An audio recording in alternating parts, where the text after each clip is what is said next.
Well, I went 2-1 with the complimentary plays on Saturday. Easy winner with Baylor, and then two games that when they started, I would have thought they would have went in other directions. And those two games and two free picks were Arizona at home against UCLA and Gonzaga at St. Mary's. First, the Pac-12 game between Arizona and UCLA. I don't know if you happened to watch that game last night, but I mean, Arizona laying 14 is up by 14 points at halftime.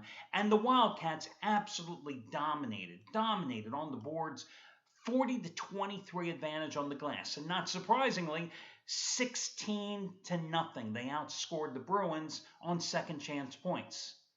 But there is a reason why Arizona's not going to do anything in the big dance. Because you get this team out of Tucson, as we've seen in losses at UNLV, as we've seen in losses at Oregon State, they struggle. And at home here, even against a middling, mediocre team like UCLA, they couldn't put the Bruins away. So if you're sitting there last night, you're laying 14, and you see that the Arizona starters, other than their guard, TJ McDonald, contributed nothing to their output last night, and they only win 57-47. Now, on the other hand, you got St. Mary's at home against Gonzaga. And Gonzaga, as I pointed out in yesterday's video report, had everything to play for in this game.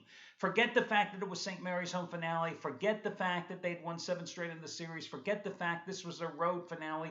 Everything had to come down to this game because Gonzaga wins it, and with just 2 games left, they more or less pretty much are going to wrap up a number 1 seed come big dance time. But what happens? They're down by, 11 points at halftime? They're down by 17 points in the second half? Well, when you're laying 7 and you're down by those margins, you don't feel too good. And what happens? They come back and win the game and cover.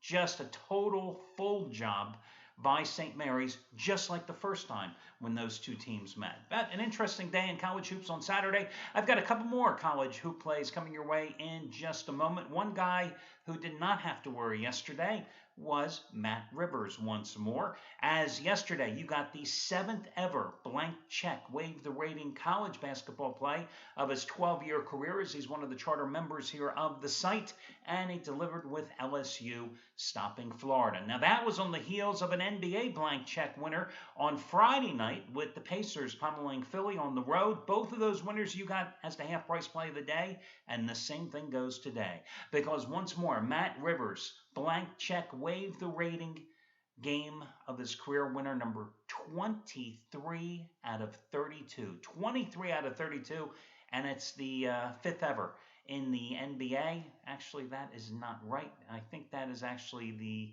let's see, he had the 5th ever on Friday. So this will be the 6th ever. The 6th ever. And hey, you do this from the top of your head, guys. This is what happens sometimes. The 6th ever NBA waive the rating game of his career. It's his revenge route of the year. And again, 22-9 with 1 push lifetime with these blank check releases. It's his winner number 28 out of 42 overall. And remember that little game between Ohio State and Oregon? That was his national title game, blank checker. This play is just as strong. You get it for half price for the 3rd straight day by using coupon code HALF, H-A-L-F. Now, Brian Rosica, not only going for winner number 9 out of 11 overall today, but $100 max wager winner number 6 in a row. The Pac-12 battle between Utah and Oregon and Eugene, just as strong as the first of these $100 plays in succession, which was the Patriots in the Super Bowl. Just hit a $100 on Thursday night with Oklahoma City crushing Dallas since the NBA returned from the All-Star break. You got that winner for $75 off the regular price, just like his winner over Notre Dame over Wake Forest that you got discounted last week, just like his winner on Arizona over Washington a couple of Fridays ago. You got all those discounted plays. This one also discounted. You save $70 by using coupon code Brian. Now, that's his first name, B-R-Y-A-N. Save $70 by using that coupon code. FYI, he hit 75 dime plays each of the past 2 days, you know. Villanova at Marquette yesterday, and the Cavaliers on a blowout of the Washington Wizards on Friday night. This play, of course, is stronger. Not only winner number 9 out of 11, but $100 winner number 6 in a row, as Rosica is on another nice little run. Now, I tell you the good, I got to tell you the bad. Unfortunately, Anthony Redd could not make it 8 straight winners as he lost last night with his play on Colorado against Oregon State. And Gabriel DuPont, I'm telling you, we're going to have to fire his ass because he lost the major wager release yesterday. 150 dime winner, number 5 out of 6, was a loser on Pepperdine. So let's see. Major wager releases over the past 3 weeks. I think he is now 10 out of 13. He just doesn't win enough. That's the problem with him. But yes, he did lose yesterday's play. Okay, guys, let's get to your complimentary plays here. First of all, I got to talk about the Horizon League. I mean, it's my favorite league. By the way, yesterday I cashed in with my 15 dime best bet with Davidson for a second straight Saturday. Let me just say that the Horizon League teams and Davidson, they are my favorites this season as far as I'm concerned. Davidson getting the job done yesterday with a home blowout of Fordham. FYI, I had a bonus 5 dime play yesterday on the contest that was being played. Well, it's now going to be played today because it got delayed yesterday because of the snow in Harrisonburg, Virginia. That one being the College of Charleston and James Madison. If you got that play yesterday, it stands today, but I think it's the best bet on today's card, which is a lousy card. So I made it a 10 dime play instead. You don't have to buy it again. You got the analysis yesterday. You know who I like. Nothing has changed except that it's a stronger rated play based on the fact that I won yesterday and the fact that I'm looking at today's card and I just didn't really see any value out there. Now, your first free play is going to be Oakland minus the 10.5 at home.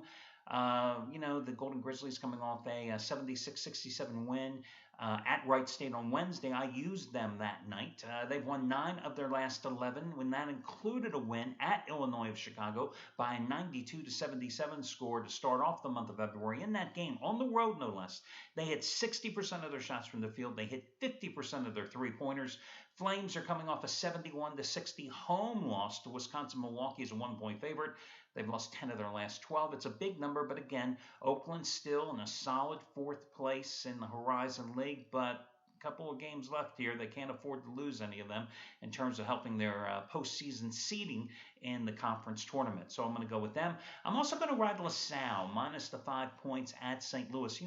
It was just a year ago that St. Louis was a veteran-laden team that was making news for their steady, consistent play and was a real postseason contender, and everything has just fallen apart here for Jim Crew's team this season. But that's what happens when you have 6 freshmen on your squad. That's what happens that when you have 12 healthy scholarship players and they have all started at least one game. That's what happens when you have 9 different starting lineups this season. I'm going to go with LaSalle. I think it's a pretty cheap price, minus 5. Now, granted, this is not a LaSalle team that's great on the road. Yes, they are 6-4 in true road games, but they're only 2-4 in road games within Atlantic 10 play, although the last one was an overtime upset at Virginia Commonwealth. But FYI, just remember that VCU was playing without 2 starters, including their leading scorer in that contest. LaSalle coming off an 87-72 home win against Duquesne. And as I said, the game prior to that was the overtime upset of Virginia Commonwealth. Meanwhile, the Billikens are coming off a 74-54 loss at VCU and an 81-68 loss at Rhode Island. Now, both of those teams, both nicknamed the Rams, FYI, they like to press you up and down the floor, aggressive full-court defense. That is not LaSalle's style, but LaSalle is a very strong defensive team. So I do think LaSalle will be able to turn the screws on a St. Louis Billikens team that has lost 12 of its last 14. Meanwhile, the Explorers have won 5 of their last 7, and they're 5-1-1 against the spread in that particular stretch. St. Louis is last, dead last in the Atlantic 10 in terms of scoring, averaging just a tad under 61 points a game.